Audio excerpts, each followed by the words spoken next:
Hi sir.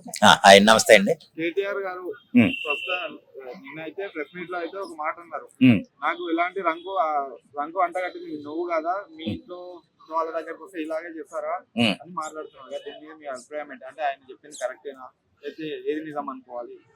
ఇది ఎలాగంటేనండి, actual గా కేటీఆర్ గారిని ఆయన ఏదన్నా తప్పు చేస్తే అరెస్ట్ చేయొచ్చు. నేను ఆ విషయంలో నేను సమర్థిస్తున్నాను. కానీ ఏంటంటే దానికోసం హీరోయిన్లతో సంబంధం ఉంది అనేది పర్సనల్ అటాక్లు మంచిది కాదు అనేది నా ఉద్దేశం అండి. ఓకే, నువ్వు ఏదన్నా ఆయన చేసిన తప్పుకు నువ్వు కక్ష తీర్చుకోవాలనుకుంటే, ఎందుకంటే గతంలో ఆయన నిన్ను అరెస్ట్ చేయించాడని నువ్వు కూడా అదే విధంగా కక్ష తీర్చుకోవాలనుకుంటే ఓకే, అది నేను కాదంటలేదు, ఎవరో కాదండు. కానీ ఏంటంటే వ్యక్తిగతంగా అతనికి హీరోయిన్లతో సంబంధం ఉన్నాయి, సమంత అందుకే వదిలేసింది, ఇటువంటి పర్సనల్ విషయాలు, పర్సనల్ అటాక్స్ మంచిది కాదు అనేది నా ఉద్దేశం అండి. ఎందుకంటే సమంత గారు ఒక ఉన్నత కుటుంబంలోకి ఒక కోడలికి వెళ్ళారు. అటువంటి కోడలికి వెళ్ళిన వాడిని అతనితో సంబంధాలు ఉన్నాయి, ఇతనితో సంబంధాలు ఉన్నాయి అనేది చాలా తప్పుడు విధానం. ఆ విధంగా తప్పుడు ప్రచారం చేయించడం మాత్రం కాంగ్రెస్ వాళ్ళది అయితే చాలా పెద్ద తప్పు. విడిపోవడానికి కారణం కూడా ఇది ఒకటి అయ్యింది. అంతే, సమంత నాగ చైతన్య గారు సమంత విడిపోవడానికి కూడా ఇది అతిపెద్ద కారణం.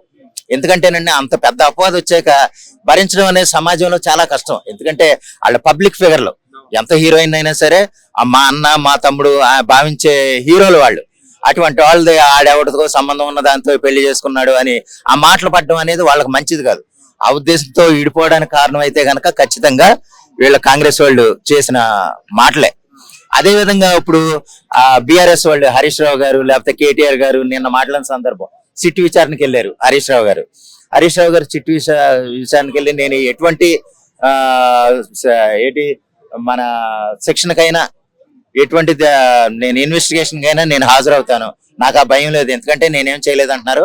అదే సమయంలో కేటీఆర్ గారు కూడా చాలా గట్టిగా చెప్తున్నారు, మేమేం చేయలేదు, ఒకవేళ అటువంటి విచారణ ఉంటే కనుక నాకేం భయం లేదు, నేను హాజరవుతాను.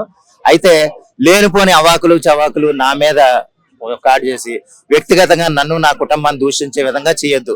మీరు ఏదైనా చేస్తే కనుక రాజకీయంగా నన్ను విమర్శించండి కానీ వ్యక్తిగతంగా వద్దనేది ఆయన అంటున్నారు. ఇదంతా చూస్తే సామాన్య మానవుడికి వాళ్ళ తర్వాత వీళ్ళ తర్వాత వాళ్ళు చూస్తే కనుక నేను అధికారంలో ఉంటే నిన్ను అరెస్ట్ చేస్తాను, నువ్వు అధికారంలో ఉంటే నన్ను అరెస్ట్ చేయన్నట్టు